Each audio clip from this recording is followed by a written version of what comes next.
useful. Susan was in the I was.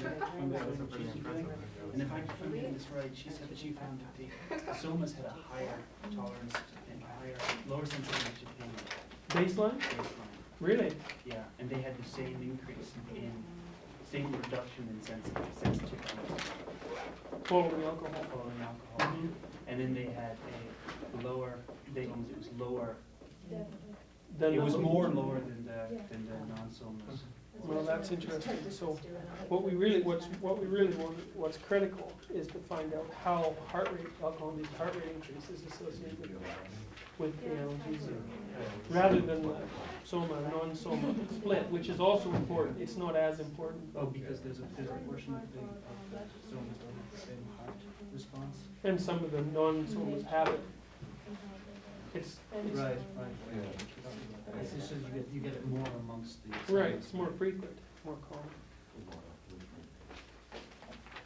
Complex negative emotions like resentment and guilt and hatred and cruelty. And the argument basically runs that, animals as a rule are afraid of the unknown.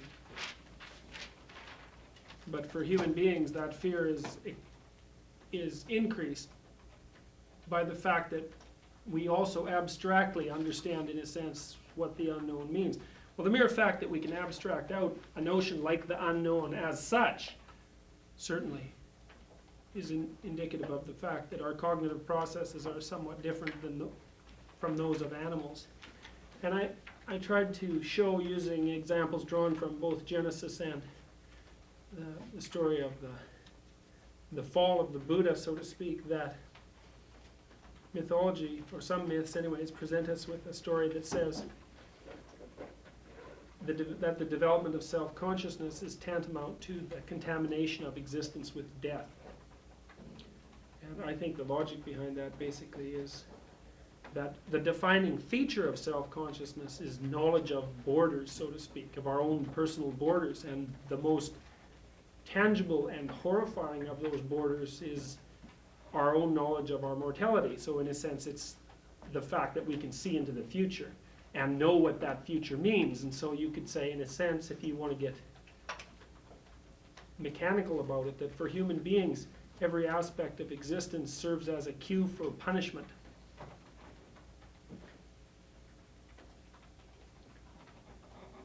Now, someone commented last week that if you put an animal into an experimental situation where it's subjected constantly to unavoidable punishment, that it develops learned helplessness, which is an analog of depression, or can also produce aggression as a consequence of the administration of such punishment. So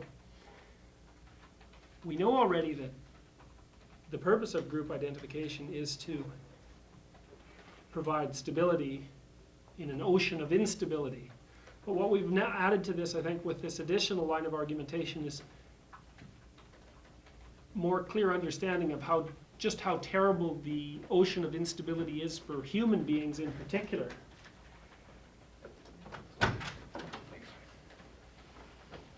Because,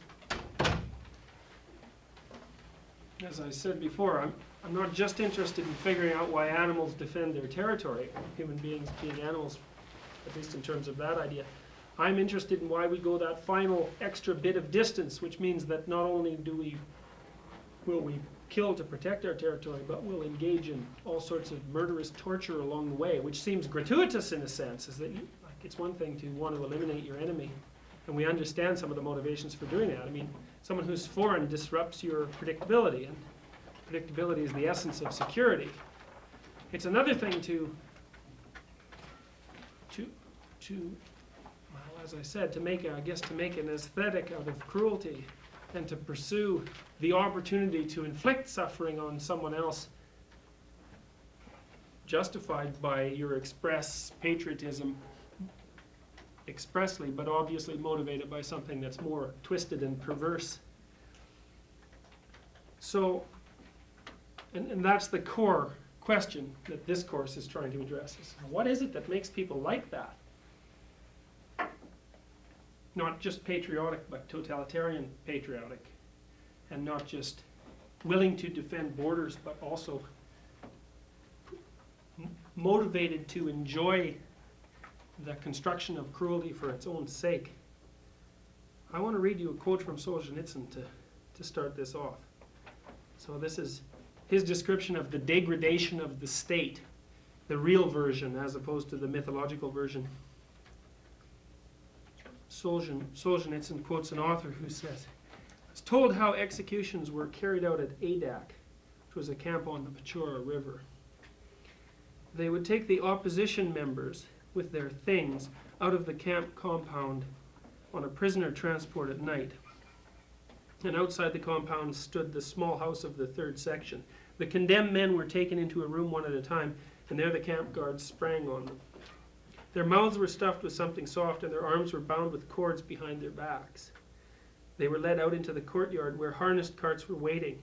The bound prisoners were piled on the carts from 5 to 7 at a time and driven off to the Gorka, which was the camp cemetery. On arrival, they were tipped into big pits that had already been prepared and buried alive. Not out of brutality. No, it had been ascertained rationally that when dragging and lifting them, it was much easier to cope with living people than with corpses. The work went on for many nights at Adak." And Solzhenitsyn says, "That is how the moral political unity of our party was achieved."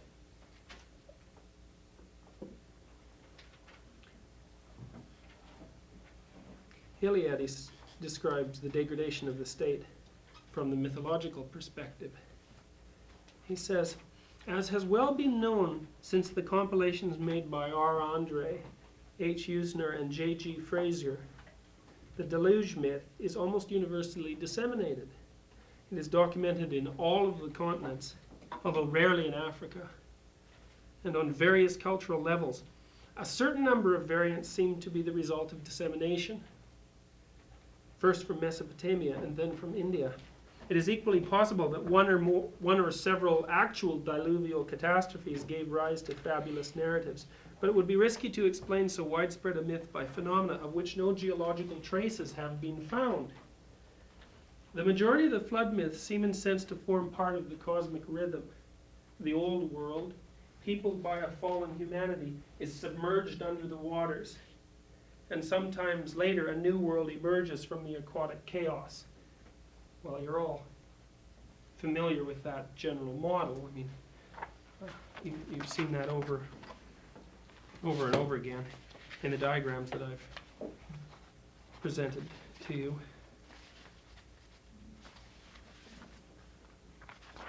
It's just basically this notion.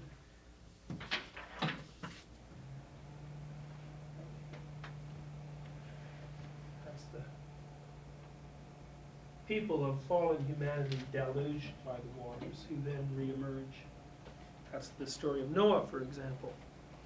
But then Eliade goes on to say, this is very interesting, it's really worth thinking about because, well, I think it's worth thinking about. I guess this passage struck me because it echoed long after I thought up what I'm going to tell you today, what I had in fact thought up, which was that you can't just say that a state gets rotten and corrupt all on its own, although that happens merely as a consequence of the passing of time, which is to say that, all right, let's take the analogy of the individual. We all had childhood personalities at one point, and those personalities, theoretically, were healthy, given our status as children. But as time passed, which basically meant as change continued to happen, we transformed from children into adolescents. And that meant that the childhood personality, considered as something static, would have turned pathological by its own devices as we transformed into adolescents, because the attitude of a child, although appropriate for a child, is not appropriate for an adolescent. And one of the things that Eliade points out says, well, that's an idea of the aging and senility of the king. Right? Is that an idea that's good at one point in your life may become pathological at a later point. So there's sort of, it's just a consequence of entropy in a sense. Things always change, and as a consequence you have to run to keep up with them. But then Eliade takes the argument a bit farther, and he says, in a large number of variants, The flood is a result of the sins or ritual faults of human beings. Sometimes it results simply from the wish of a divine being to put an end to mankind. Well, that Noah's story is very much like that. Anyways, the chief causes seem to lie at once in the sins of men and the decrepitude of the world. So Eliade says, well, it's not just a matter of the fact that things age and become decayed by themselves, but there's an additional twist on it, which is that there's some contribution, according to the mythological mode of thinking, of the misbehavior of human beings that makes the gods so upset they can't stand the noise, so to speak, anymore. They decide to do away with everything that's been created. So there's a sin of commission as well as an act of omission that leads to the decrepitude of things. Eliade says, by the mere fact that it exists, that is, that it lives and produces, the cosmos gradually deteriorates and ends by falling into decay. This is why it has to be recreated. In other words, the flood realizes on the macrocosmic scale what is symbolically effected during the New Year festival, the end of the world and the end of the sinful humanity, in order to make a new creation possible. Well, then you might think about the myth that we discussed a long time ago, the Egyptian myth that underlies the sun god status of the pharaoh. That's the myth of Osiris and Horus. Remember, Osiris ends up being sent to the underworld because of the treachery of his brother, Seth, who, the Egyptian myth states clearly, he didn't understand. So the Egyptian myth states that first, that there was something like fishy about Seth, and second of all, that he had such great impact on Osiris because Osiris didn't understand what Seth was. And that myth basically is trying to point out, so to speak, to people that if you don't understand what evil is, it will defeat you. And so what we're trying to do, from at least in this lecture and more or less for the last 3 lectures, is to come to some understanding of just what evil consists of so that we can decrease the likelihood that it will in fact defeat us.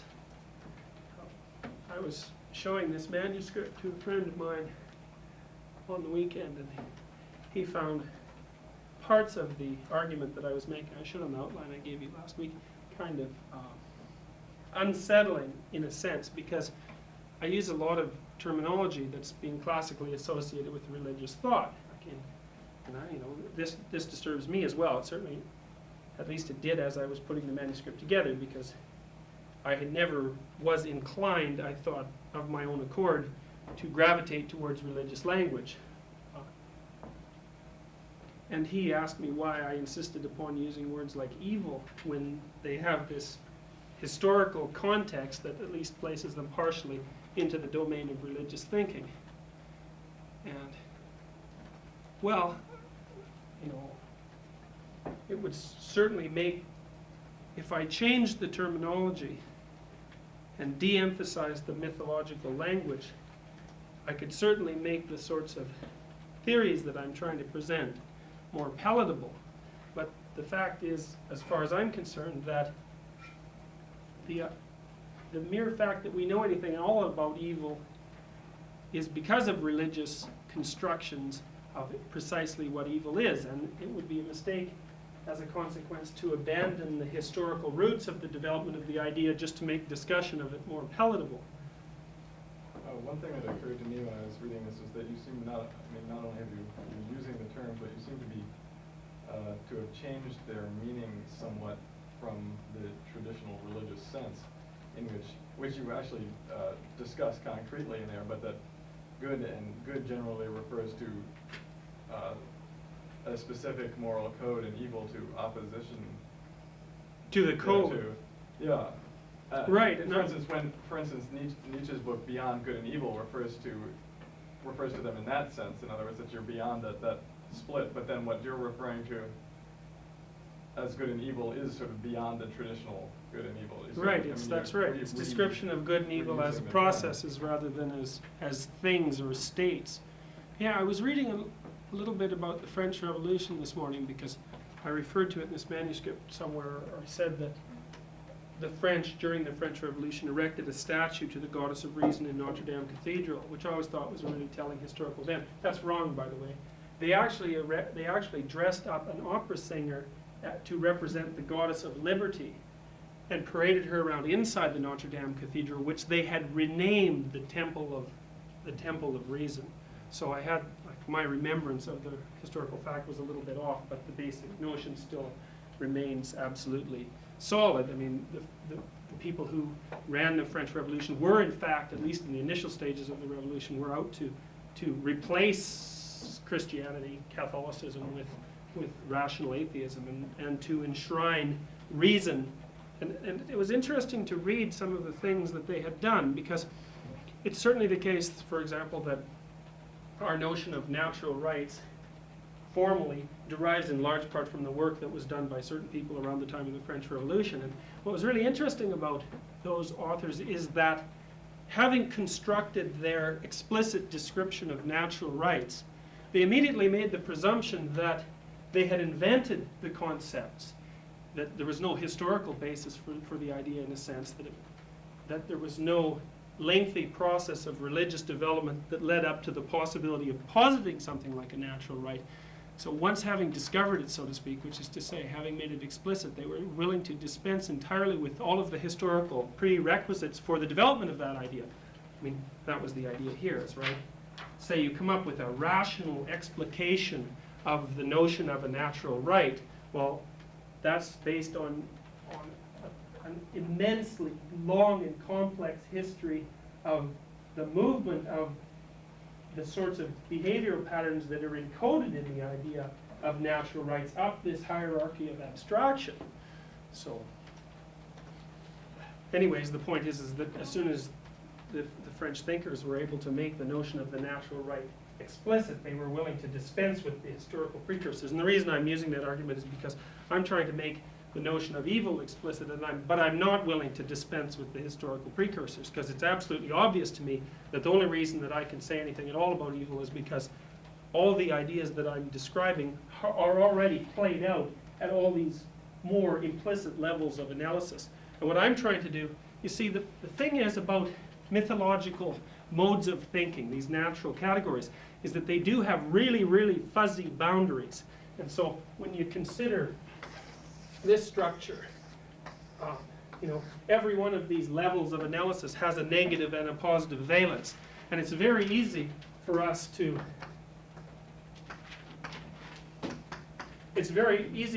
make the presupposition that, given that the devil, so to speak, is something negative, that all the things that we regard as negatively valent emotionally belong in the category of the devil. It's a very easy mistake to make. So it's easy for us to say, well, the foreigner, like, good is adherence to a particular creed, therefore, and foreigners obviously present a threat to the integrity of that creed. That threat is negatively valenced.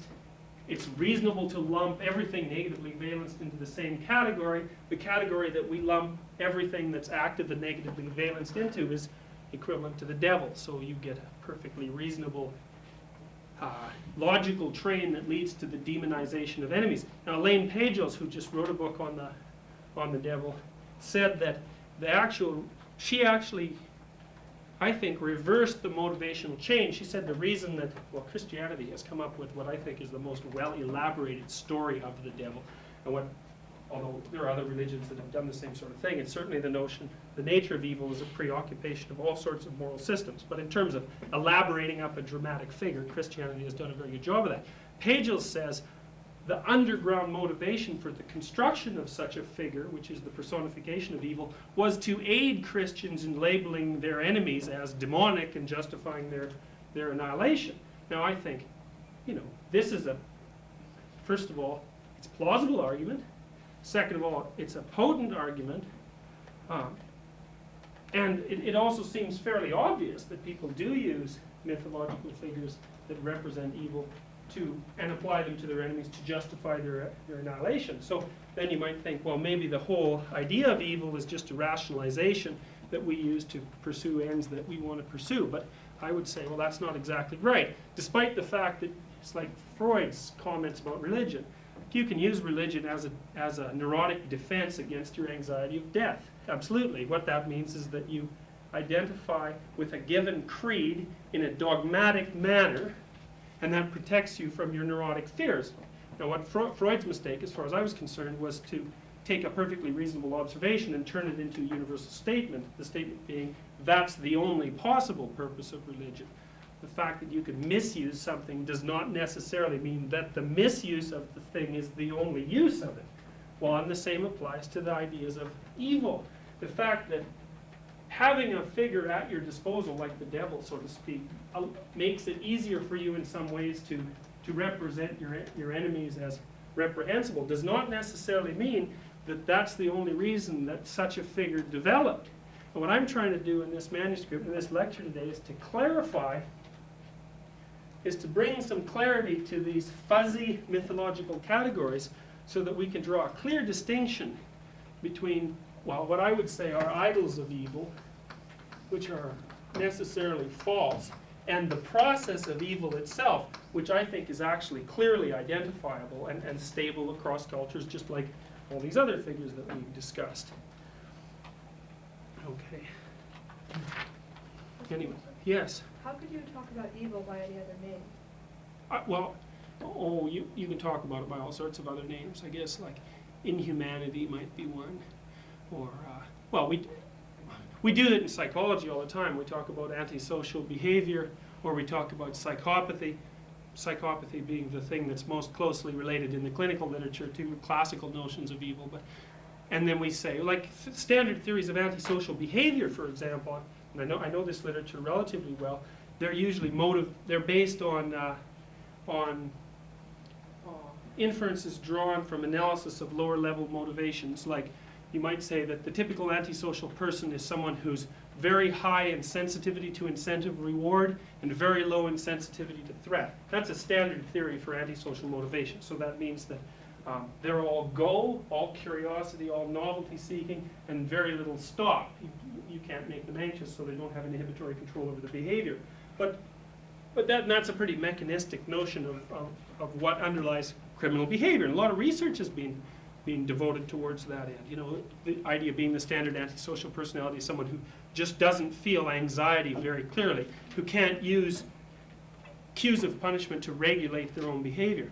Now, the problem, I don't think there's anything wrong with that line of theorizing. I think there are probably underlying motivational reasons that might propel someone who's neurotically inclined, so to speak, towards criminality rather than towards agoraphobia or eating disorders or all the other things that can complicate up your life. But what that's missing is any appreciation for the fact that a lot of the activities that we regard as criminal, deeply criminal, have this aspect of almost an aesthetic aspect in a sense, which is obvious desire to wreak havoc and harm on someone else, not merely for whatever gain might be caused by that, but very often despite the fact that no gain whatsoever will be caused by it, just for participating in the act itself. Now, there's some exceptions to this, like Dan Olweus, who studies bullying in Scandinavian countries most particularly. He's always been interested in one of the things that motivated his lifetime's work on bullying is understanding of the authoritarian personality, because he makes the presupposition that bullies and their henchmen are the juvenile versions of fascists and their louts, which is a perfectly reasonable hypothesis as far as I'm concerned. And he's documented instances, for example, he has a videotape, which I haven't seen. I've just read his description of it, that shows, it's been taken in a public school in Norway, showing a group of bullies tormenting a whipping boy, basically, by tying a string around his neck and leading him through the hallways. And the thing about that sort of thing is that it's fun.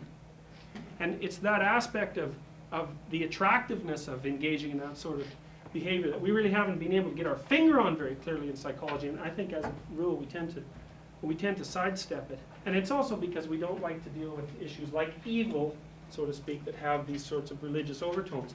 But when you're talking about the sorts of things that happened in concentration camps in the Soviet Union and in Germany, which are the sorts of things I'm really interested in, you have to use the strongest word you have at your disposal to describe those patterns of activity.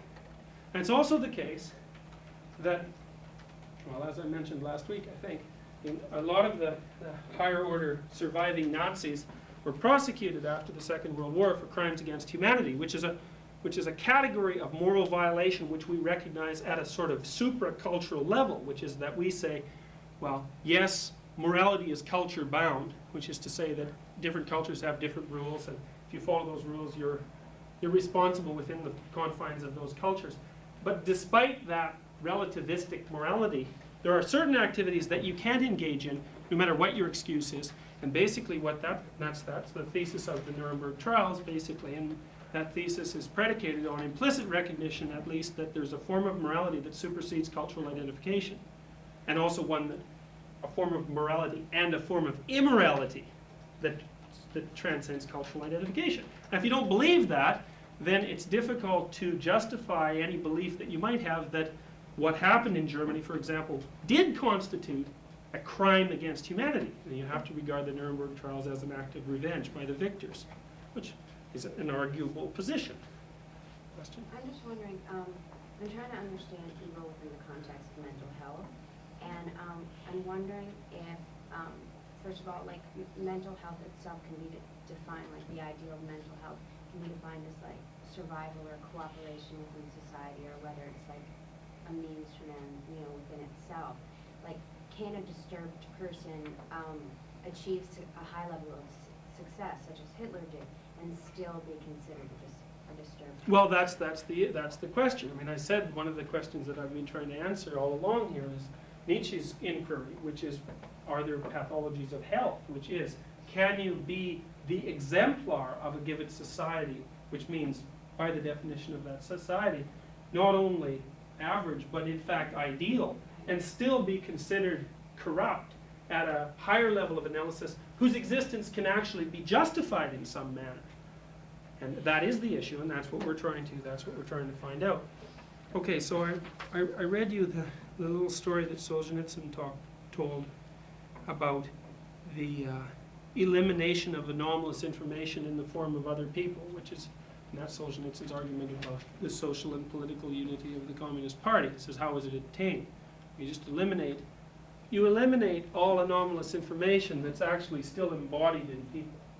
That's right. So an ideologue doesn't like contrary rational arguments because they present information that violates the ideologue's presuppositions, but it's also the case that the mere existence of certain types of people, regardless of whether they're making their arguments in any abstract form, those people indicate by their behavior their objection to or existence in spite of your particular precepts, and the mere fact of their existence as individuals is sufficient threat to justify their repression and annihilation. I would say, well, totalitarians are doing to people exactly what abstract authoritarians do to ideas that don't agree with them. If you present me with information that doesn't fit my frame of reference, I'll just eliminate it.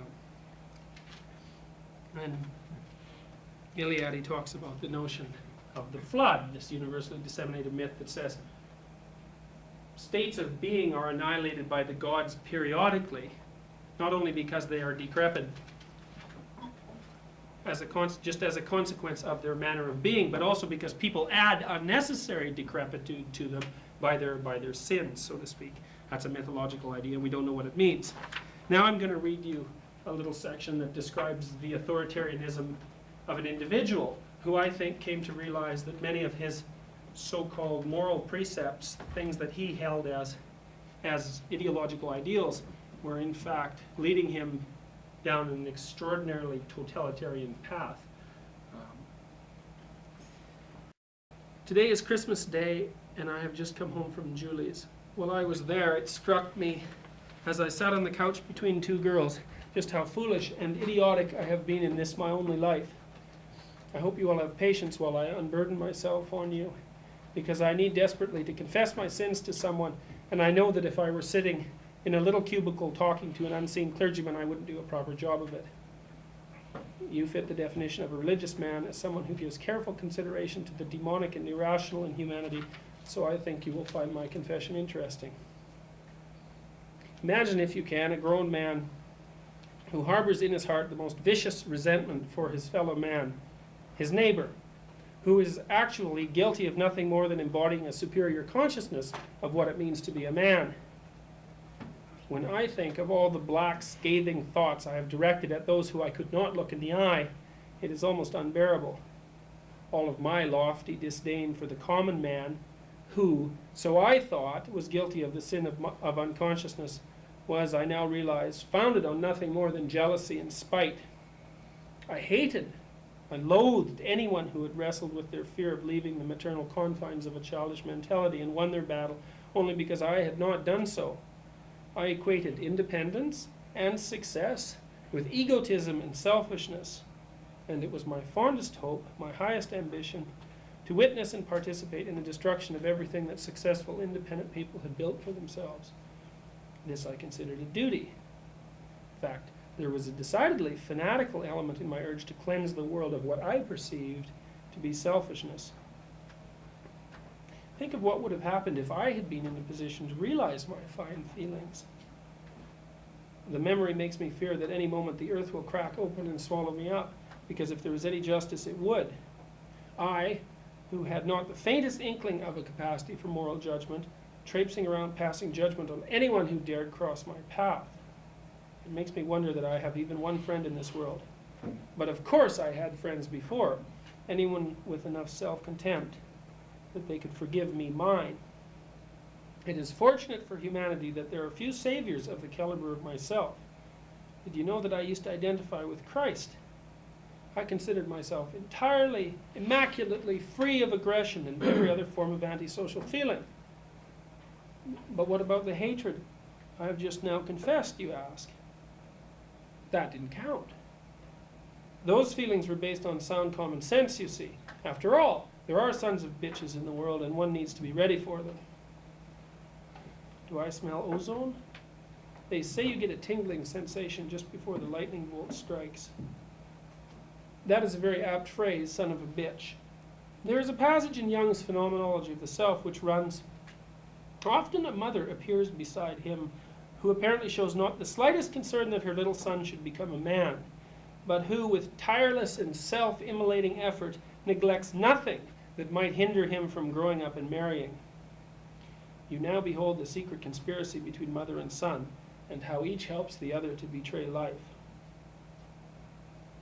This insight would be useful for me as an excuse, being a perfectly accurate description of my situation, were it not for the fact that I am almost daily presented with a residual bit of undiluted evil in myself.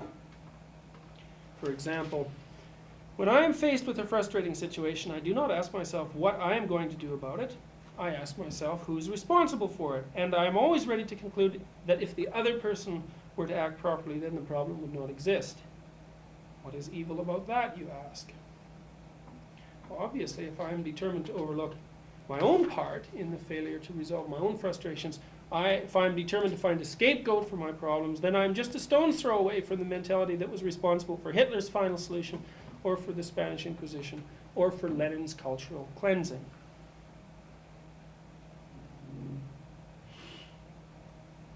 What was it you told me when I complained about the flaws in capitalism? About the fact that so many people take advantage of the capitalist system? Something like, the fact that people go on consolidating their financial position ad nauseum is another problem, but it is no reason to conclude that there is anything virtuous in even refusing to try to consolidate one's position in the first place. But it is much easier to crown one's cowardice and laziness with the accolade of virtue. Just ask Lenin's henchmen, who swaggered around the countryside robbing every farmer who had managed any success whatsoever, and called themselves friends of the common people and patted each other on the back for their moral uprightness. I wonder if I have actually changed so much that I would not join them if I was put to the test. The idea that morality stems from a lack of personal interest is thoroughly ingrained in my mind. Good people are those who don't want anything for themselves, is the way I think. But I never ask myself why such a person should put any effort into disciplining himself or take any pains to keep his motives clear in his own mind, because there's nothing of value to him in this world. In his essay, Relations Between the Ego and the Unconscious, Jung says that in an unconscious state, the individual is torn by the conflict of opposites, and that achieving consciousness involves resolving that conflict on a higher level. I understand that this particular state of adult unconsciousness is different from the original state of childlike unconsciousness in which there's no long-term conflict. Just last week, I was stuck in that dead end again. I was sitting and thinking about what course my life should be taking, and at every imagined scenario of a fulfilling or meaningful activity, I was met by a counterpoint coming from somewhere in my head, showing me how this or that aspect of my scenario was wrong because it would result in this or that problem, to the point where it was unacceptable to consider any career at all, because just by being alive I would contribute to the destruction of the planet. And as badly as I wanted to refute this echo of wrong to my every imagined right as an irrational chimera, the fact is, so I told myself, that we see daily in the newspapers how the activities of humanity, which are also the activities of individual men and women, are causing incalculable harm. It is, of course, due to my being influenced by yourself that I do not remain stuck in that particular bog too long these days. If our industrialism is causing problems, I now answer myself, then I should hope that there are people out there working to solve those problems, or perhaps I should try to do something about them myself. But sitting idly by, I do not solve a thing. Of course, what is most daunting, and also most snivelly, about being stuck in that bog is the fact that the rational mind wants to be absolutely sure about the successful outcome of its life plan, and obviously there is another part of the mind that knows that such certainty is impossible. One is then faced with the need to accept on faith that things will turn out for the better with some luck and perseverance. And being a fine, upstanding modern mouse with an enlightened, rational mind, I have no use for faith and other such religious sound and claptrap and nonsense. Faith is obviously irrational, and I'll not have any irrationality influencing my behavior. Previously, my solution to this problem was to allow chance to make my career choices for me, letting my own interests influence my decisions as little as possible. And then I believed that I had somehow avoided personal responsibility for the state of the modern world because I was not really responsible for the state of my life. And that I had escaped from the possibility that my plans wouldn't work out because I had no plans. It was on this rock-solid foundation that I looked out at the world and saw all around me people who were stupid enough to add their own selves into the equation. Put this kind of faith in oneself, to believe that there exists inside of one a motive force, call it an interest, which will respond to life and carry one through uncertainty and adversity, is an irrational attitude without equal. And it is with this irrational approach to life that the conflict of opposites is resolved, it seems to me. But the problem now is this. In order to have this faith in one's irrational nature, one needs proof that personal interests and passions are capable of sustaining one through the uncertainties and adversities of life that the rational mind foresees so clearly. And the only way to get that proof is to risk oneself and to see the result. It is a very exceptional person who can take such undertaking on their own. Most of us need guidance and support from others, from believers, so to speak. Strange, isn't it, that religious terms should become useful for this discussion? As I wrote that last paragraph, I was suddenly reminded of your idea that the devil, as he is represented in Milton's Paradise Lost, is a metaphor for the rational intellect, which has been placed in the position of the highest psychic authority. Better to rule in hell than to serve in heaven. Hell, then, is a condition in which the rational mind, with its acute consciousness of the many perils of life, holds sway over the individual and effectively prevents him from engaging in life, which results in the morally degenerate state of weakness that I described in the first pages of this letter. And heaven, I presume, would be a condition in which the rational mind subordinates itself to faith in God. But what is God? You have a chapter in the manuscript of your book titled The Divinity of Interest. Your ideas are starting to make sense to me now. At least I think they are. Faith in God means faith in that which kindles one's interest and leads one away from the parental sphere out into the world. To deny those interests is to deny God, to fall from heaven and land squarely in hell, where one's passions burn eternally in frustration. What was it God said when he cast Adam out of Eden?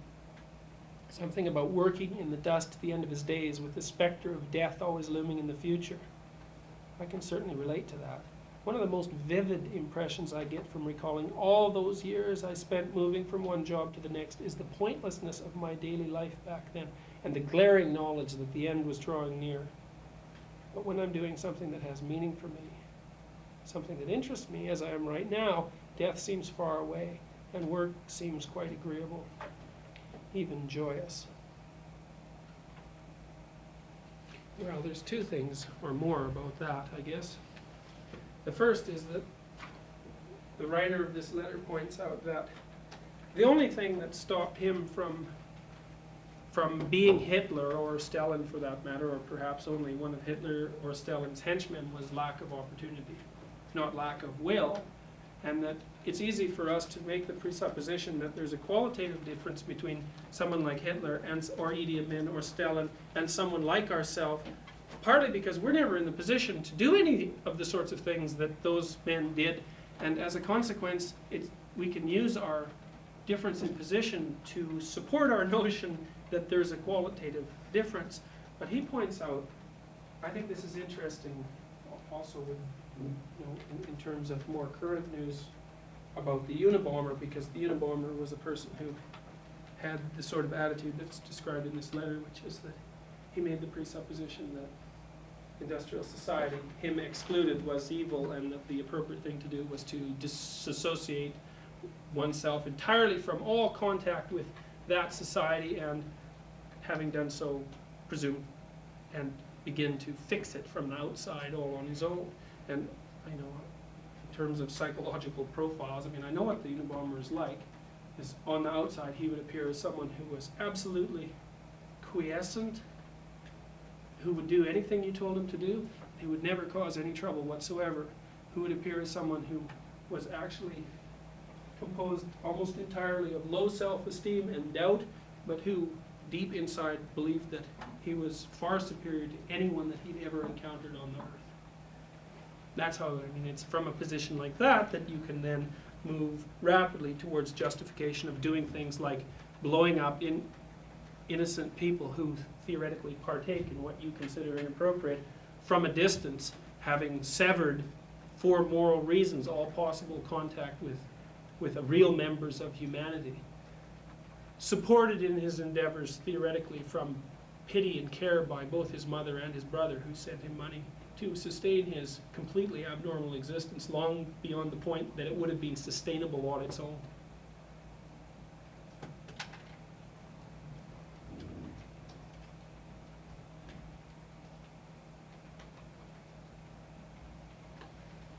I also wanted to read you another section from Solzhenitsyn on the authoritarianism of the individual. This is the ideological version.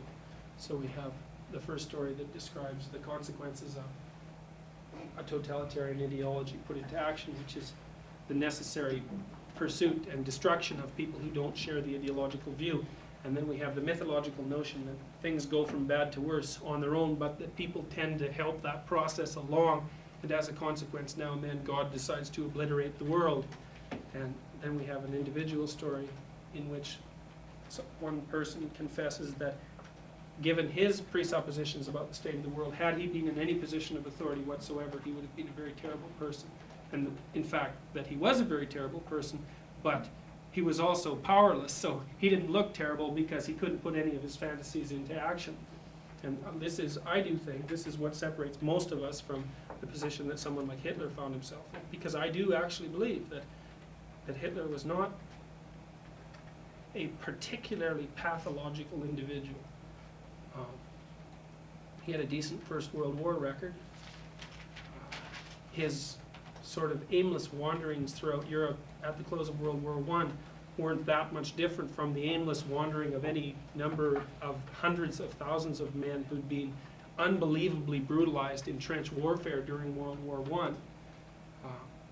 See, the thing is, it's not to say that a man in that position was without faults, because he certainly had as many faults as the next person did, but the problem is that, you know, if you put yourself into a position of power, what you forego is the sort of social feedback that keeps most people in line. So you can say, well, you know, the average individual is composed of a certain amount of positive qualities and a certain amount of negative qualities, but being relatively powerless, the average person is always kept in line by the social pressure of his or her peers. So for any of us, theoretically, if we start to move too far in our naturally pathological direction, we receive instant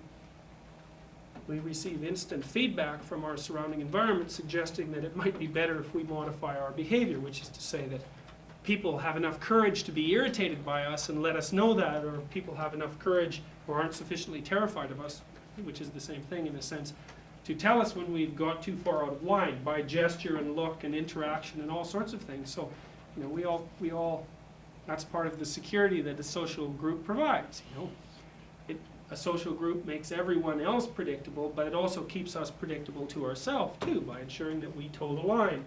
The problem with accruing power in the manner of someone like Hitler is that you forego all that social corrective feedback. And then, because you surround yourself by people, and it's a process that feeds back onto itself. You surround yourself by people who are essentially cowardly, who want to hide behind your charisma, so to speak, so that they don't have to face the world, and they're willing, because you protect them from the things they don't want to look at, to accede to your every wish. Now, in some ways, that could be perfectly positive. I read a good biography of Hitler, I thought, that claimed that had he quit or been killed or died in the mid-30s, that the judgment of the German people and perhaps of history overall would have been that he had been a very effective leader. Now, you might debate that, and perhaps it's debatable. You know? I haven't read every biography of Hitler that's out there. But the problem was that as things continued to, as his power continued to grow, his pathology had a wider and wider latitude for expression. And then, you know, the question really becomes, so you can say, because it's comforting that there's a qualitative difference between someone like Hitler and the person who's sitting next to you, but then you also have to think, when a whole country of people think that you're the answer to all their problems, what sort of character would it take to tell yourself that all those people are wrong?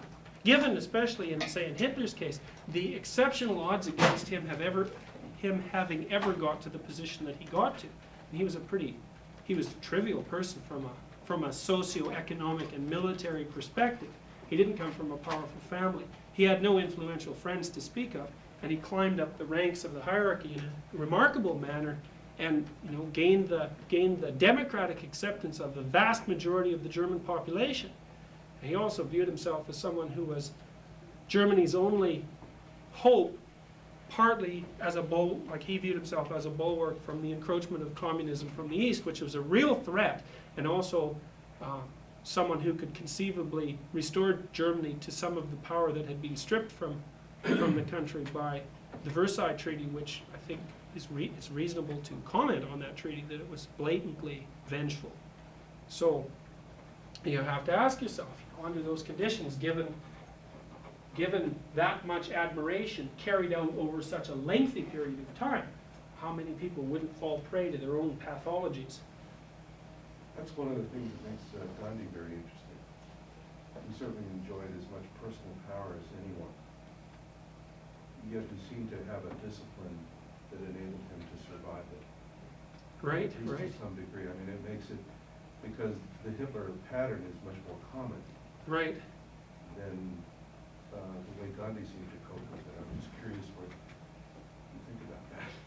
Well, I mean, I don't know exactly what to think about it. I mean, Perhaps he was just surprisingly lacking in pathologies. well, that's one possibility. I mean, he was also explicitly religious I mean, and he had engaged also. I've always thought his personal asceticism was very important. Yeah. I think that was part of it. I mean, he was willing voluntarily to forego many of the rewards that he might have otherwise. I guess basically what he did was to try to discipline himself so that he, as a matter of habit, would reject any temptation that was offered to him. I mean, he did some strange things, you know, like things that seem strange, I think. Like, I remember that Gandhi used to sleep with young women in order to attempt to suppress his sexual desire. Right, exactly. And you think, well, that's kind of a strange thing to do. And then you think, well, you know, this guy, here's someone who is like absolutely surrounded by temptations of every sort. You know, in any direction that he would have chosen to pursue, whatever he wanted, he would have been granted it. And perhaps the only way he could keep himself vaguely on course was to forego all the temporal attractions of his powerful position. I also think that Gandhi perhaps had prepared himself for the sorts of things that he might encounter beforehand. I mean, he engaged in a lengthy letter-writing correspondence with Tolstoy before he started his nonviolent movement in India. And I also suspect that maybe as his power grew, his character grew too, because he was making the right decisions all the way along. So, you know, when he was offered a small temptation, so to speak, perhaps he was able to say no, and then the next time when the temptation was slightly bigger, you know, it got easier, that's right, it was something that was practiced. So, We may be it's a good question. It's interesting. We may be confusing the situations here. I think you can apply the same analysis that you used for Hitler in terms of Gandhi, because the reason why he was powerful was because he was able to resist these temptations. So as he accumulated power as a saint, not as a political leader, in a sense, because there are a lot of political leaders in India at the time. So you're suggesting too that there was social pressure on him to keep him on the positive, in the positive direction as well, is that? Mhm. Yeah, well, I think that's right. I mean, if everyone expects you to act like a saint as well, then, And you're going to act even more like a saint. right, absolutely. Well, yeah, I mean, and certainly these sorts of feedback processes exist. I mean, that's, I said there's a statement in the New Testament, it runs something like, to those who have everything more shall be given, to those who have nothing everything will be taken away.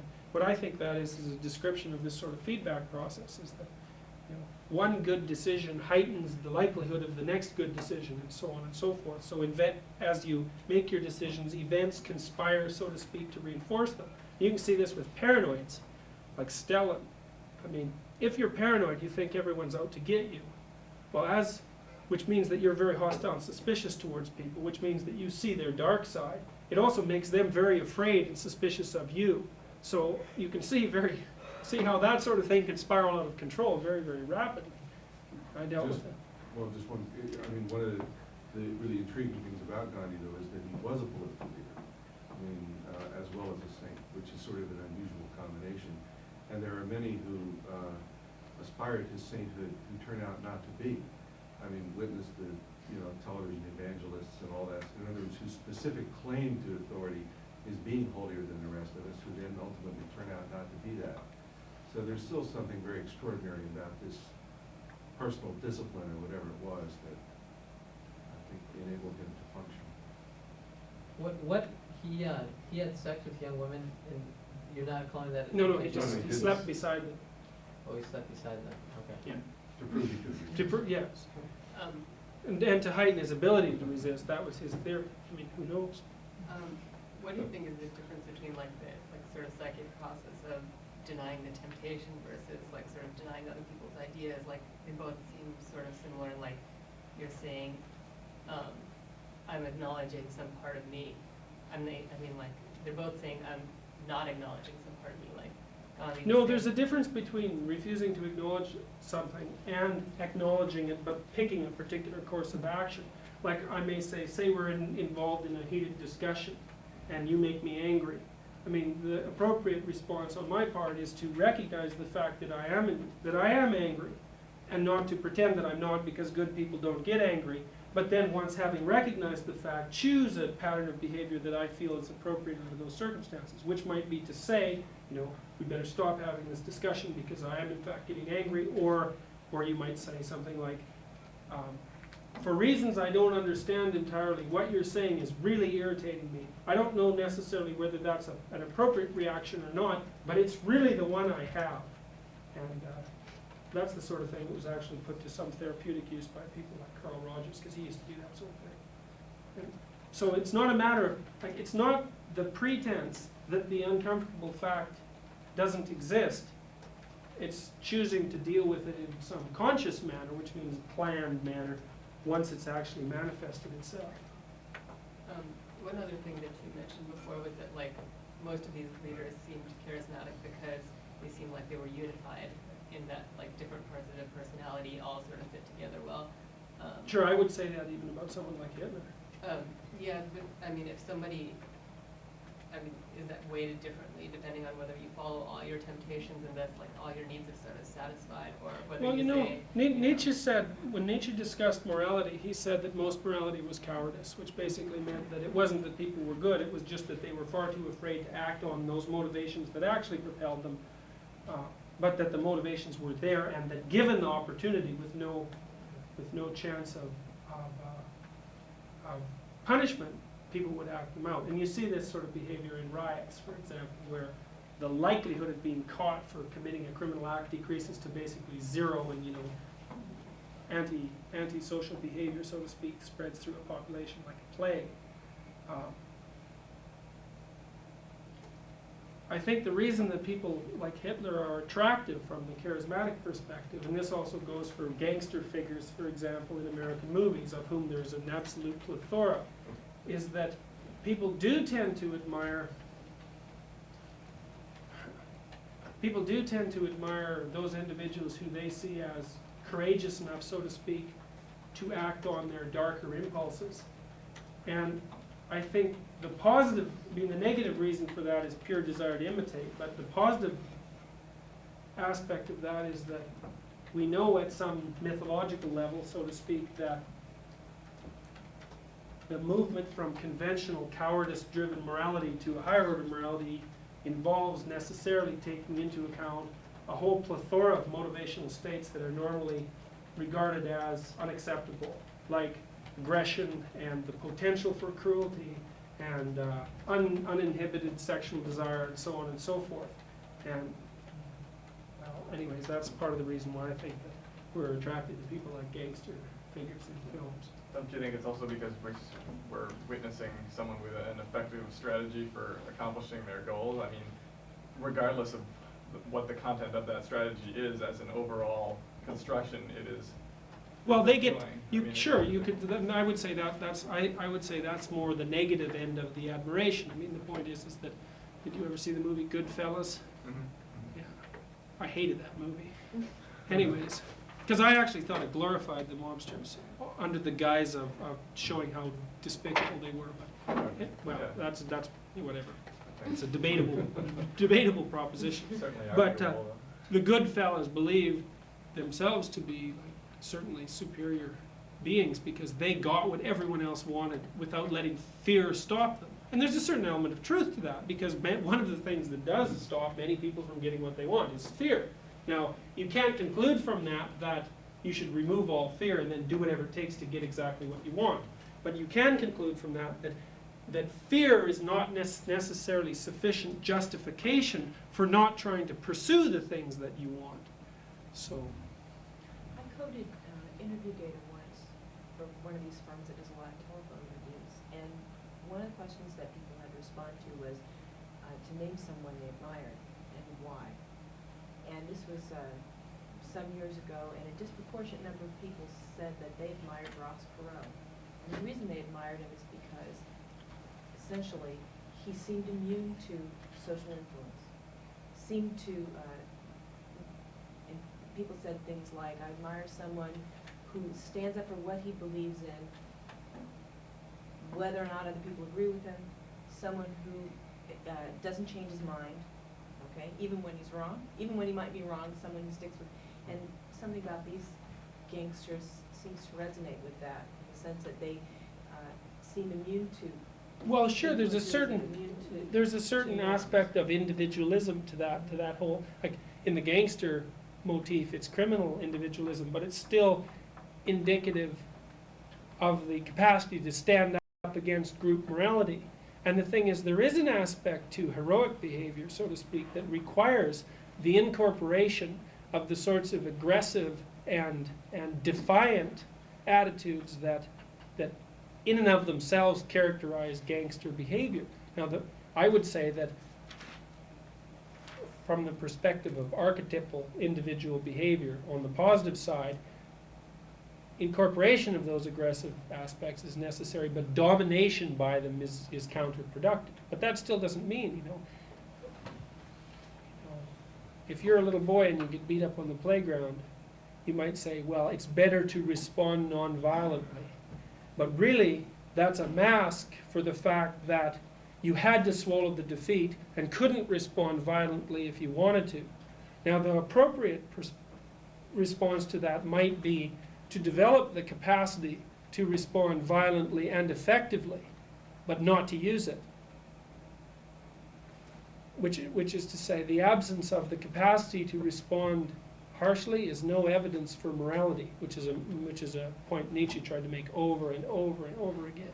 So if you can't be cruel, not being cruel is not moral. It's just your rationalization for an inability, and I think that argument's very powerful.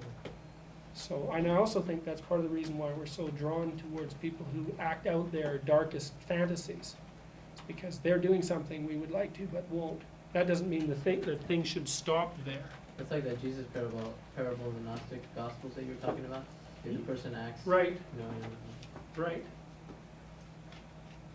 That's exactly what it's referring to. Which one?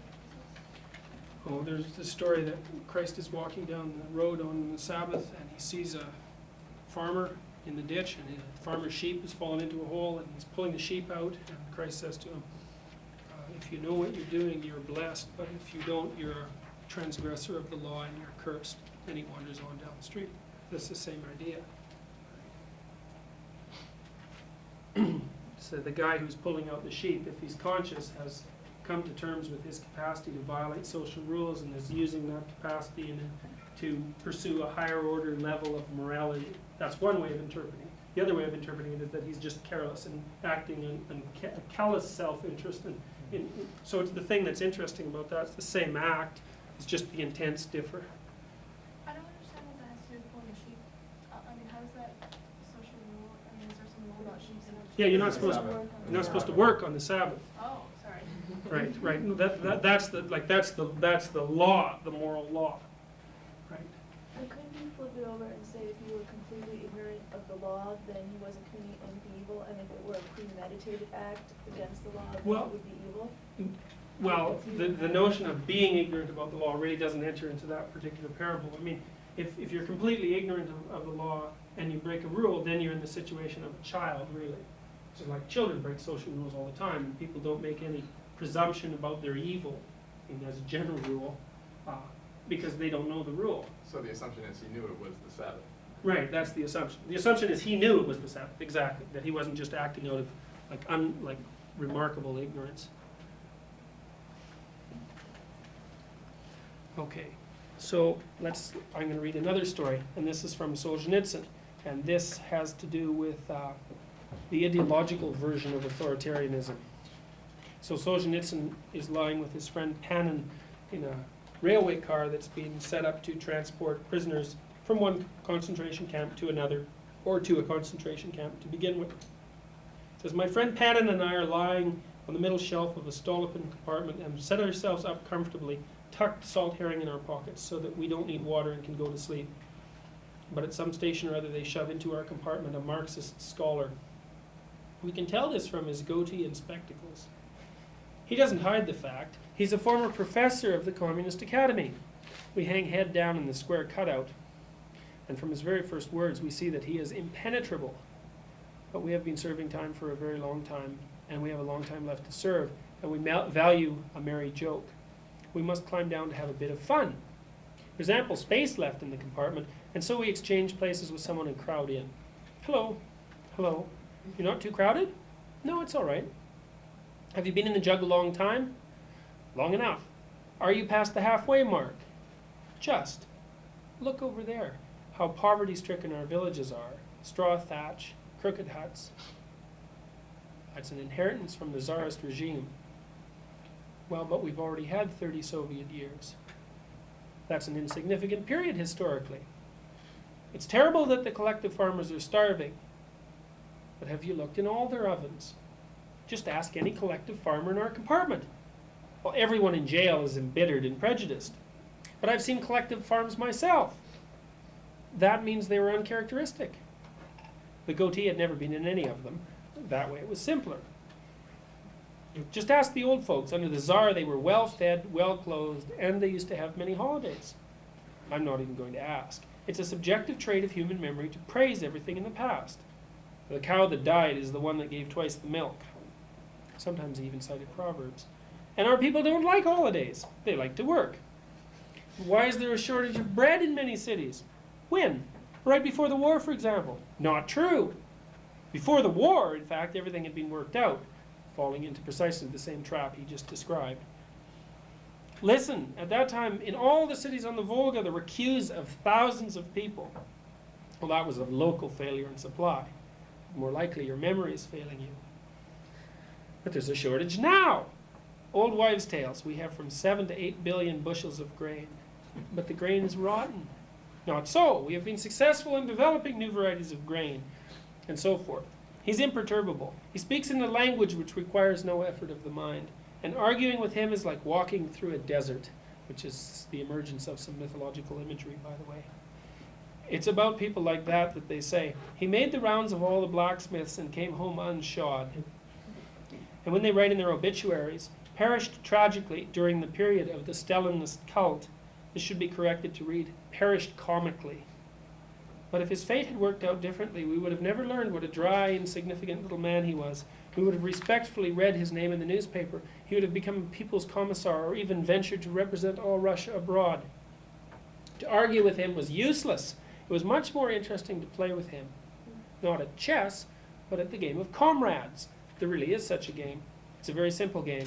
Just play up to him a couple of times or so, use some of his pet words and phrases. He'll like it, for he has grown accustomed to find that all around him are enemies. He has become weary of snarling and doesn't like to tell his stories because all of them will be twisted around and thrown right back in his face. But if he takes you for one of his own, he will quite humanly disclose to you what he has seen at the station. People are passing by, laughing, talking. Life goes on. The party is providing leadership. People are being moved from job to job, that's for sure. Yet you and I are languishing here in prison. There are only a handful of us, and we must write and write petitions begging a review of our cases, begging for a pardon, or else he will tell you something interesting. In the Communist Academy, they decided to devour one comrade.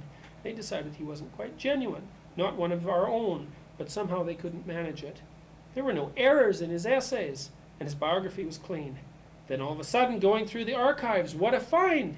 They ran across an old brochure written by this comrade, in which Vladimir Ilyich Lenin himself had held in his hands, and in the margin of which he had written in his own handwriting the notation, "As an economist, he is shit." Well, now, you understand, our companion smiled confidentially, that after that it was no trouble at all to make short work of that muddlehead and impostor. He was expelled from the academy and deprived of his scholarly rank. The railroad cars go clicking along. Everyone is already asleep, some lying down, some sitting up. Sometimes a convoy guard passes along the corridor, yawning. And one more unrecorded episode from Lenin's biography is lost from view.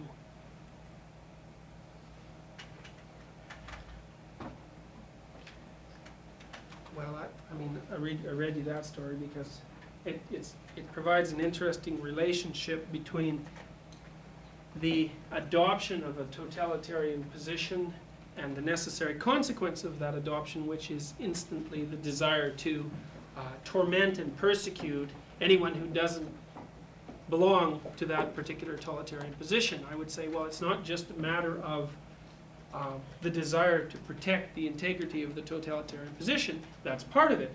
It's also the fact that adoption of the totalitarian position allows those who have adopted it to rationalize and justify their unadmitted desires to take revenge on the world. And I would say, well, why do they want to take revenge on the world? Now, the revenge on the world in the form of other people. Why would you want to take revenge on the world? Well, it's because, from your perspective, the world has tortured you unjustly and unfairly, and under those circumstances, the only logical thing to do is to, in fact, attempt to extract your revenge. Now, we know already from looking at the myth of Genesis and the story of the fall of the Buddha that there's ample reason in the average human life. You don't have to have a pathological background to have had enough experiences to make it appear to you with a substantial amount of justification that the fundamental conditions of life are sufficiently unfair so that the logical thing to do while being alive is to work for the destruction of life. Now, I said that we were going to spend a fair amount of trying to build up some representation of the personality that is being used in mythology to represent evil, and it's kind of complicated because it isn't something that you can just list as a set of fixed attributes. You have to get an idea of the dynamic nature of the process. And well, I'm trying to do that by telling you some different stories that hopefully fit into a pattern, but I also want to outline some of the things that seem...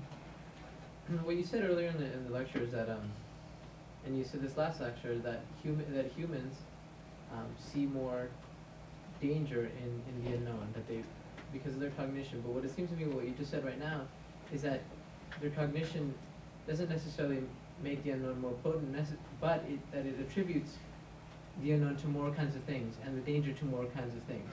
And so this guy, or people that are in a totalitarian regime, whatever, can see the unknown in more kinds of things. They abstract it to other things rather than necessarily things being more potent. I would say that's also the case, is that you can see it where animals wouldn't see it, merely by, partly because you can switch frames of reference, and something that's known in one frame of reference is unknown in another. And you can also imagine ways where things that seem comfortable at the moment might indicate some potential danger in the future, which is what you do when you worry. You know, when you worry, basically you're somewhere safe. I mean, as a general rule, it's not always the case. I mean, if you're somewhere unsafe, then you're afraid of that, and that's not really worry. Usually you're in in your living room chair or whatever, and you're attributing emergences of the unknown to all sorts of potentialities, and perhaps trying to problem solve at the same time. What is unfair and unjust mean the way you're using it? Well, I would say unpredictable, that would be one aspect of it, because you can't learn to avoid something that's unpredictable, and also like I think we tend to regard a punishment as just if it's only sufficient to eradicate the behavior that preceded it.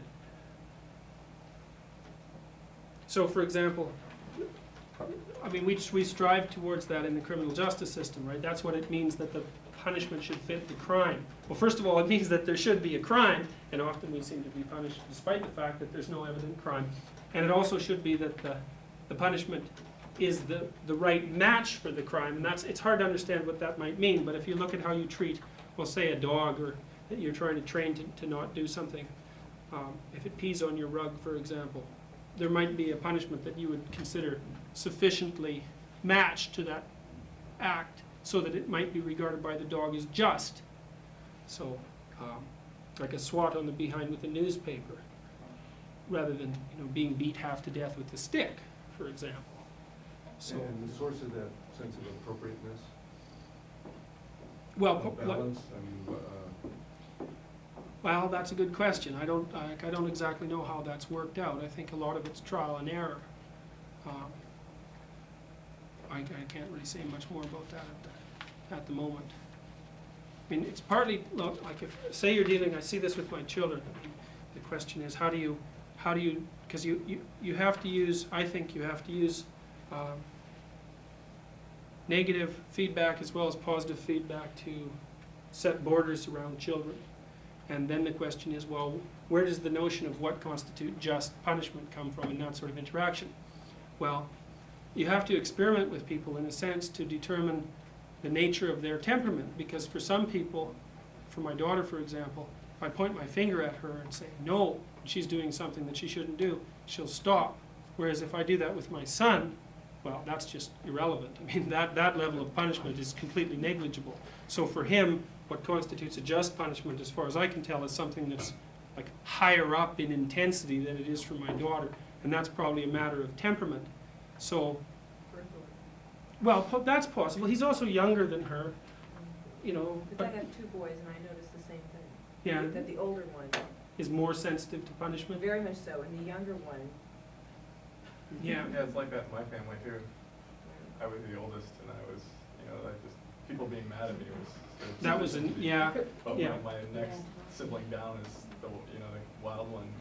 Here's another example. In English common law, you have the right to use reasonable force to protect yourself against violation of your rights by an intruder, which basically means that if someone breaks into your house and you have a .45 revolver, you can't shoot them without saying stop. I mean, it's a little more complex than that, but the point is that you have to use the minimum amount of force that's necessary to stop the thing that shouldn't be happening. And I think that's a critical aspect of justice, along with the notion of predictability. I think those are the two poles of justice as far as I'm concerned. Okay, so anyways, what we're trying to do is to figure out what this personality is characterized by. And it's complex because there's a feedback problem. Now I would say, why is it, let's see if I can get the argument down pat. Say the personality of evil is characterized by the tendency to deny error So a totalitarian personality is someone who can't admit to being wrong. And I would say, well, that's equivalent to not being able to deny the existence of anomalous information, because when you say, I wasn't wrong, what you're saying is that the information that I've received, which indicates that there's a flaw in my argument, actually doesn't exist. There is no such flaw, but you might reinterpret the information, or you might readjust your totalitarian idea to some degree to shut the idea out more effectively or whatever. But it's, I guess what I'm saying is that refusal to admit to error is exactly the same thing as denial of anomalous information. And I think that's why one of the hallmark attributes of the devil in classical mythology is pride, because that's what pride is. Pride is the statement, well, it's more than that. It's not only the statement that I never make a mistake, which is that for me there's no anomalous information. That's also the statement, for me there is no anomalous information, is the statement, for me there's no unexplored territory. And the statement that for me there's no unexplored territory is exactly equivalent to the presumption of personal omniscience. It's the same thing. If there's no unknown, I know everything. Well, Milton's story, that's the story of Satan's fall, is the description, mythological description of a pattern of behavior that's characterized by implicit adoption. Well, it's explicit in that story.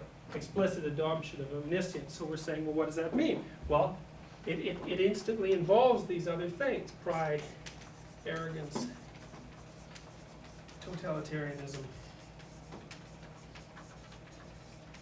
Now, you might say that, well, the follower of a creed rather than the originator of a creed isn't someone who's presuming personal omniscience.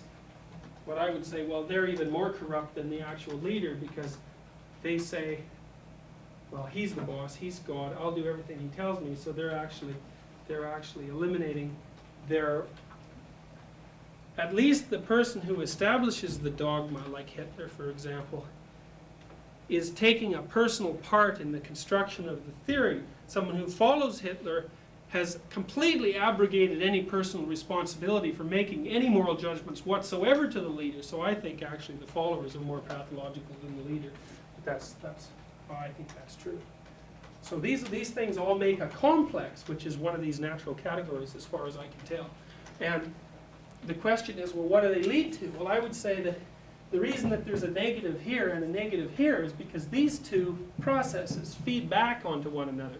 Which is to say, remember, Eliade said it was not only age that made systems decrepit, it was the sins of men. So then the question is, well, what does it mean? It was the sins of men. You have to ask, well, what does sin mean, basically, from the mythological perspective? And that gets you into a discussion of the question of evil.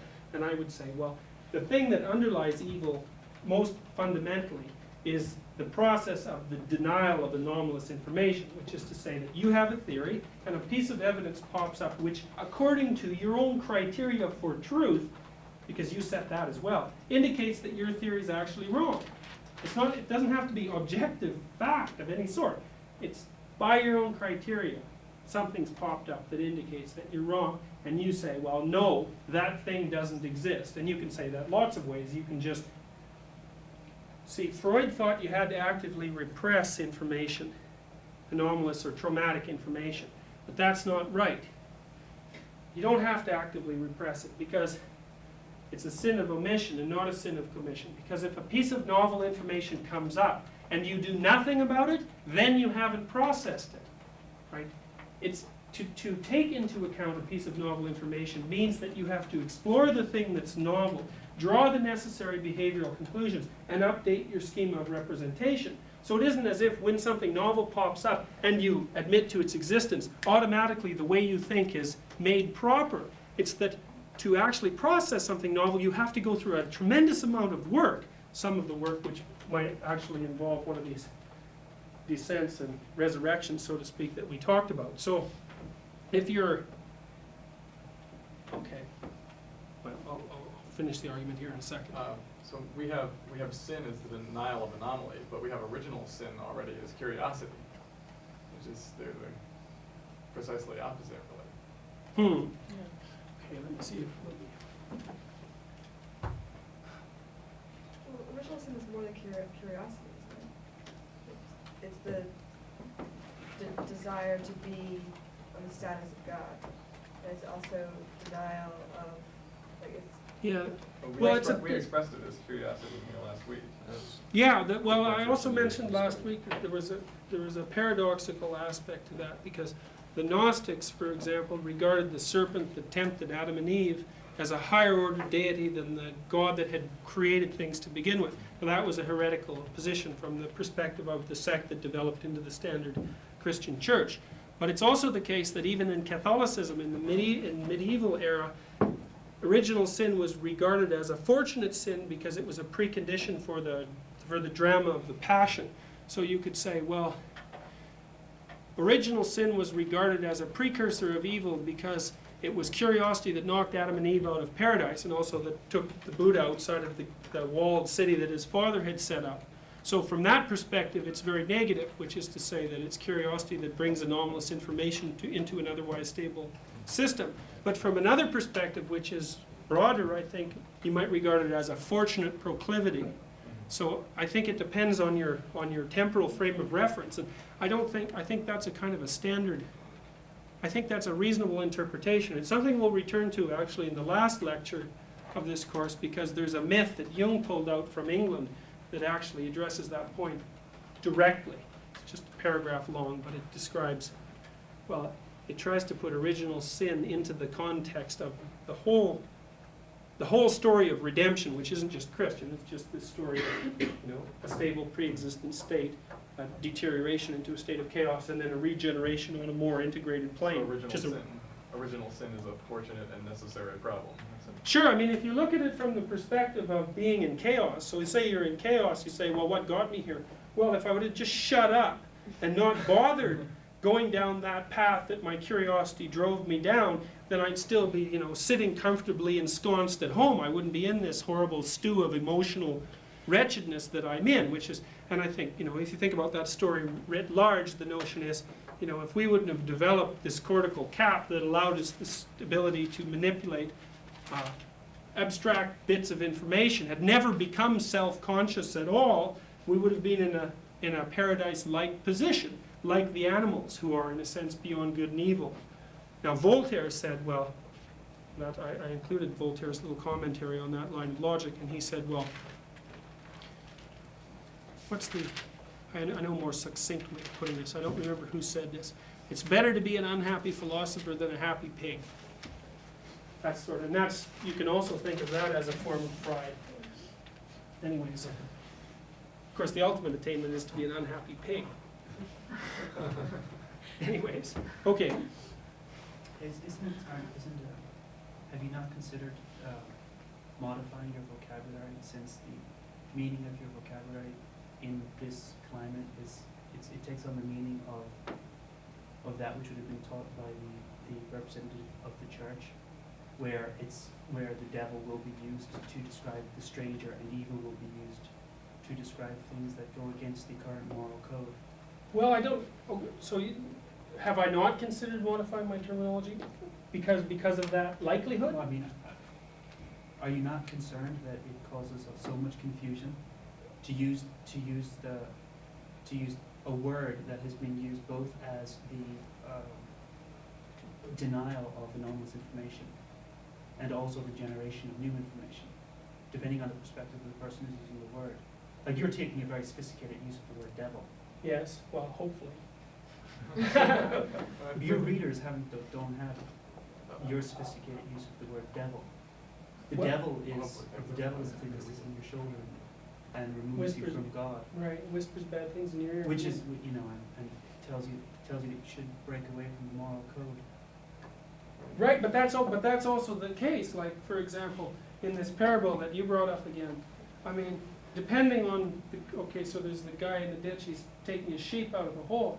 Well, the reason that he's doing it determines the morality of the action, not the fact of the action. So the problem is that it is the case upon occasion that the thing that tempts you away from group identification is not the positive exploratory spirit. Like, I would say there are two consequences. There are two political consequences to the refusal to admit to anomalous information. And one is the construction of a totalitarian state either as something that defines your personality or as something that defines your whole culture, depending on how pervasive that particular pattern of action is. And that's the one I'm kind of most interested in, because it's been totalitarian and fascist states that, at least in the 20th century, appear to have done the most damage. But there's also another form of political disintegration that might be more clearly classified as decadence. And decadence is the refusal to adhere to a traditional morality to begin with, justified by arguments such as, well, that's all archaic and useless information anyhow, and free spirits such as myself, which means undisciplined and useless creatures in actuality, are actually the kind of heroes who are going to transform the world. So I would say that for people who are following the route to decadence, so to speak, when the devil talks, he says cultural rules are all tyrannical and nonsense. So the problem is the interpretation of the process is entirely context dependent, and you can't make it simple for that fact, because the same act in two different consequences can have two completely different moral valences. Nietzsche said at one point, if you're out in the front of your group, the first thing you should make sure of is that you're not running away. Like, you're thinking, hey, I'm way out here in front, I'm leading, but the truth of the matter is you might not be leading at all. You might just be running away as fast as you can, and using the idea of your leadership to justify the fact that you just can't cut it. And like, a lot of what passes for countercultural creativity and revolutionary thinking is not at all the heroic movement away from the confines of group identification, but pure lack of discipline masquerading as heroism. And it's just as dangerous as fascism, I think. And it's also a precursor to fascism, because if you get a society that's sufficiently disordered, what that will produce is a tremendous desire for the establishment of rigid structure. So, anyways, is that a... Well, I think I was just saying that perhaps the devil that Elena Pagels is writing about is not the same devil that you're writing about. Well, I think that's true, but the only way I can think of, it is the same in a way. The question, I think, is, or the issue is, to develop a sufficiently delineated notion of what constitutes evil, so that we can see the difference between the things that are just normally classified into that domain and the things that should be classified into the domain. So it's a symbol. I mean, it operates on many levels. You just have to make sure you talk about which level you're referring to it on.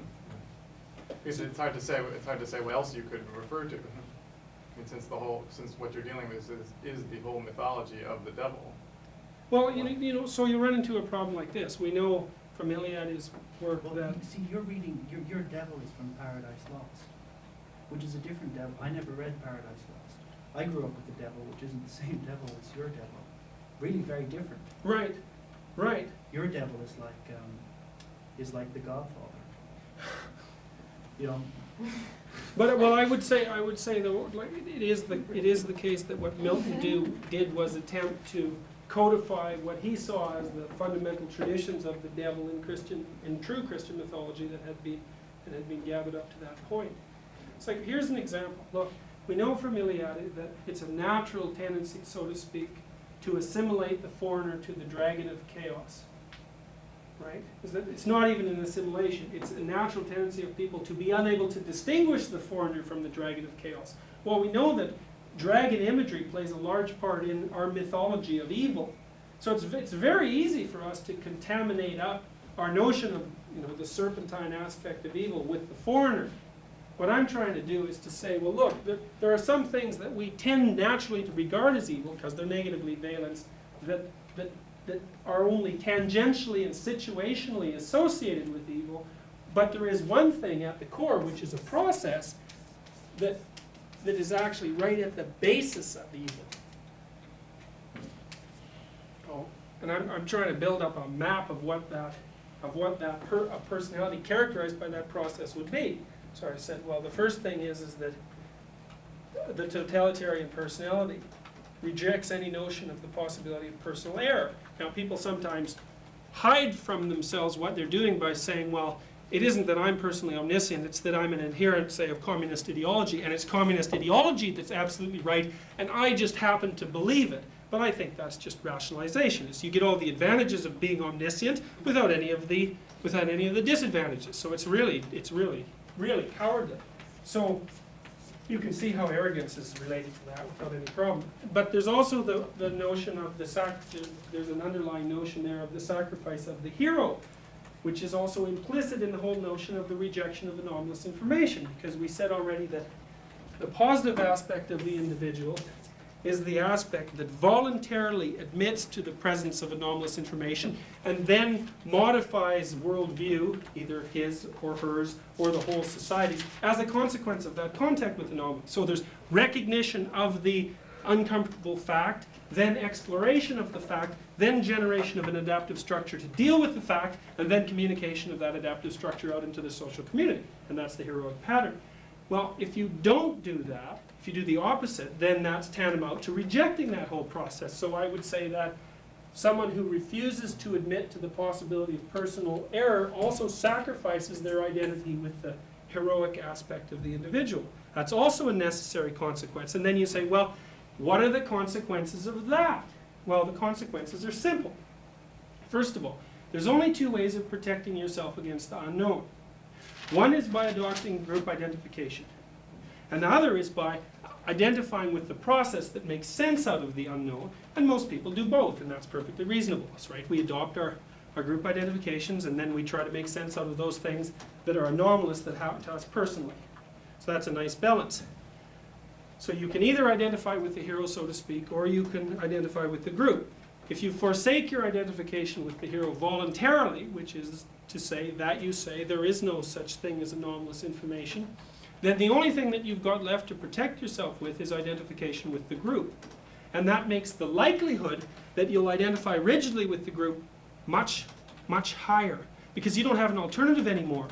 It's like if you know that you can cope, then if someone comes along, well, let's take a look at this in terms of personal relationships. Like let's say you, because a personal relationship can adopt a totalitarian mode with no problem. Let's say you're extremely dependent on the person that you're associating with, and someone threatens that person. Well, you're going to get extraordinarily upset about this because you've sacrificed your own ability to deal with the unknown through your dependency. So you're much more likely to need the person that you're with than would otherwise be the case. In fact, you're going to be so dependent on them that you're going to use all sorts of vicious underground tricks to ensure that they don't abandon you. But anyways, the point is that if you eliminate this as a possibility, basically the theory runs like this. You draw the conclusion that the negative aspect of the unknown is so terrible that there's no possible way it can be dealt with. Which is to say, you're making the presupposition that life is too terrible to bear. As a consequence, you eliminate your identification with the positive aspect of the individual. That makes you much more likely to adopt tyrannical identification with the patriarchal structure, because you don't have a process that you can actually engage in contacting the unknown with. So it's also the case that Did you say with the Yeah. patriarchal? Yeah. Is the opposite then what goes to decadence? In other words, if you reject identification with the group and only with the hero, the opposite of what you... Oh, well, I would say, I would say Because that you said- decadence is a consequence of viewing the tyrannical of viewing society as only tyrannical and seeing that as even more of a danger than the negative aspect of the unknown. Because it has a positive aspect too. But- So, but you- I say in both cases, decadence or fascism, it's still characterized by the elimination of identification with the hero. With the hero. Yeah. But is the opposite true possible? Which is elimination of identification with. The group. Oh yes, oh yes, I see. On that level, that would be decadence. Yeah. Then that would be decadence. Yeah. If it's actually motivated by the inability to put up with any discipline. Because the problem with group identification has a cost. I mean, you have to follow the rules, and that's hard. Now, for some people, the threat of following the rules is more to be feared than the threat of the unknown, especially given Like if you're a decadent, so to speak, you get to revel in all the positive aspects of chaos as well. I mean, so you get to, you know, maybe you have an exceptionally promiscuous lifestyle and you use all the mood-altering drugs you can get your hands on, and you live for the pleasurable moment. So, I mean, there's lots of positive aspects to chaos, right? And that are hidden from you by the necessity of identifying with the group. So, And isn't the thing that that decadence takes place in a highly developed society, so that you can sort of, you can take for granted all the positive things Absolutely. that the society is giving you, and that's why you can have Sure, that's why you can sure. get only positive out of the unknown, because you're just sort of you're denying that you have to follow the rules, but at the same time There- resting on all the positive absolutely, benefits. absolutely. It's a short, of course, that's exactly the case, is that you're protected by the thing you despise, despite the fact that you despise it. It's so powerful that it can bear you along while you're doing everything you can to undermine it. Sure, that happens all the time. You know, but Nietzsche said at one point, I mean, this is the kind of statement that can be easily interpreted as fascist, and you know, Nietzsche gets interpreted that way now and then. He said, the strength of a society can be measured by the number of parasites that it can bear. But the point he was making was the point you're making. So, although, you know, you can see how, taken out of context, that statement can have some, you know, well, can be viewed as support for an exceptionally powerful right-wing position. Okay, so, but, you know, I'm not getting at it yet exactly what I want to get at. So we have a personality that's characterized by all these necessary consequences. There's no anomaly. That's equivalent to saying I know everything.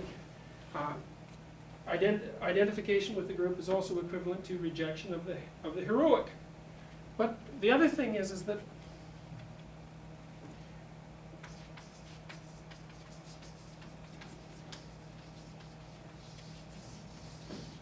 that's the motive that I really want to get at.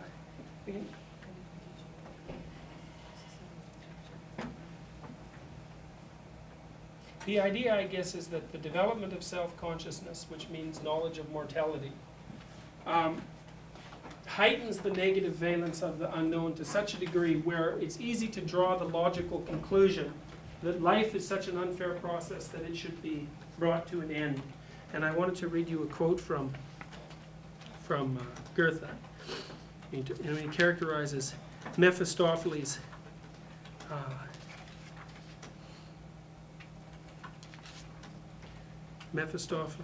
central thesis. So Mephistopheles means prince of lies.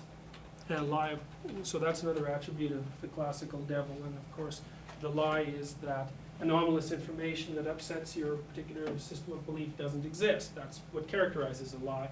Anyways, Mephistopheles has an express credo, and it goes something like this. The spirit I that endlessly denies, and rightly too, for all that comes to birth is fit for overthrow, as nothing worth. Wherefore the world were better sterilized. Thus all that's here as evil recognized is gain to me, and downfall, ruin, sin, the very element I prosper in. And Goethe repeats that philosophy in part 2 of Faust. He says, this is Mephistopheles speaking again, gone to sheer nothing, past with null, made one. What matters our creative endless toil, when at a snatch oblivion ends the coil? That's the question that's posed in Genesis. It is bygone. How shall this riddle run? As good as if things never had begun, yet circle back existence to possess. I'd rather have eternal emptiness. So Mephistopheles' credo is basically that the evidence implies that the conditions of existence are sufficiently unfair in and of themselves, such that it would be better if nothing existed at all. And I would say that conclusion is, well, first of all, it's a conclusion that people draw from time to time on the basis of the evidence that exists. But I would also say that if you abandon your identification with the process that makes order out of chaos, that's the conclusion that you necessarily have to draw as a consequence of the nature of your experience. Because if you eliminate from your life all those things that are positive, which occur as a consequence of your voluntary tendency to move out into the world, all that you'll be left with necessarily is constant evidence of the existence of unwarranted pain and suffering. And under those conditions, the only logical conclusion to draw is that, well, any state of existence that's characterized by constant and unwarranted pain and suffering obviously deserves to be euthanized, eradicated. And I think that's the motive that underlies the acts of genocide that accompany totalitarian thinking. Well, here's an example. There's a recent biography of Stalin published. I've only read a review of it. 2 books, actually, I want to pick up that have been written very recently that are very relevant to this course, and that's one of them. Based on archived material, well, the biographer reveals that Stalin is the sort of person that we've been describing. I mean, he was an extraordinarily cruel person, rigid, totalitarian, paranoid. Well, what was his plan? This biographer thinks there's a good possibility that he was murdered, which is a good thing by all appearances. It looks like what Stalin was doing prior to his demise was, like his acts of evil had escalated in magnitude over the course of the years that he was in power. And as he got more and more powerful, the domain of his ability to put his evil fantasies into action increased. This biographer claims that Stalin, in the years that led up to his death, was in fact planning to start a nuclear war with the West, and that all of the systematic acts of genocide that he had committed in the Soviet Union might be regarded as trial runs, which I would think of as practice. You know, the first person is hard to kill, but once you kill one person, well, the second person isn't so hard to kill, and once you get 2, well, it's not so hard to wipe out 20, and maybe once you're pretty good at that, 1,000 doesn't bother you anymore, and then you can practice on a few million, and if that really doesn't distress you too much, well, then there's always the possibility of blowing up the whole world, and that's what motivated Stalin, I think. And I would also say that for those of us who tend to think of people like Stalin and Hitler as entirely foreign entities haven't come to terms with the fact that there's a big chunk of our personality whose credo is precisely that of Mephistopheles, which is that the world and its conditions are so unfair in reality that the best thing that could possibly happen would be for all this to come to an end as rapidly as possible. And I would say that under normal conditions, we work out of this part of our personality and this part of our personality too. And generally it's a toss-up which part gets the upper hand. So to the degree that this part gets the upper hand, which is pretty constant, the likelihood of a tyrannical state increases in magnitude. And you might say, well, you know, that's a ridiculous argument because the actions of one individual don't have any relationship to the consequences at the level of any political maneuvering, but I would say we don't have the foggiest clue what caused things like the Holocaust. We don't know why the Cold War started. We certainly have no idea why it ended. And as far as I'm concerned, it's premature to conclude on the basis of our evident ignorance and our inability to stop things like the Holocaust from occurring that we have no idea how the actions of the individual might be related to the development of genocidal states. So I'm suggesting that they might be allied much more closely than people have been inclined to believe. And I'm also suggesting that part of the reason that people have been inclined to believe that they're not very closely aligned is, partly because of the individual responsibility, the magnitude of individual responsibility that seems to imply. So.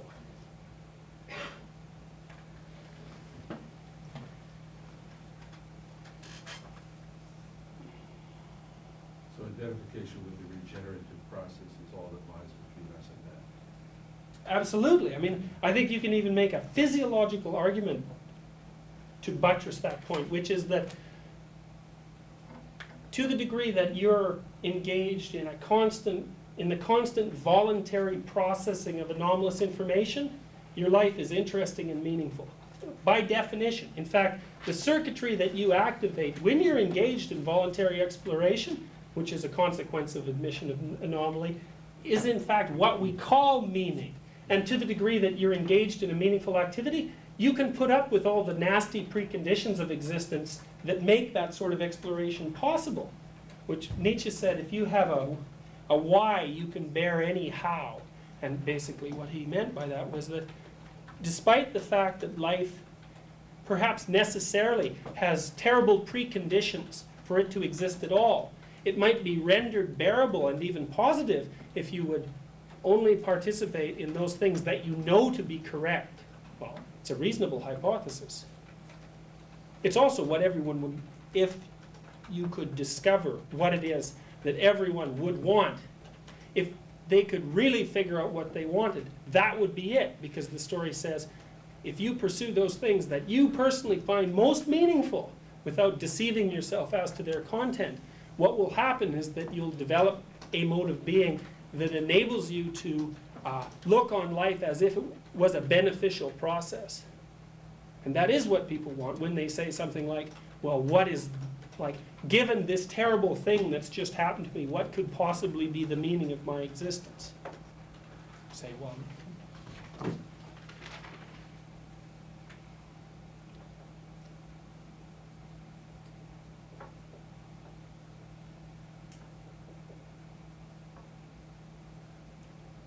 okay, I have almost all of your papers marked. There's 2 of them that aren't marked, and I'll have them ready on Friday.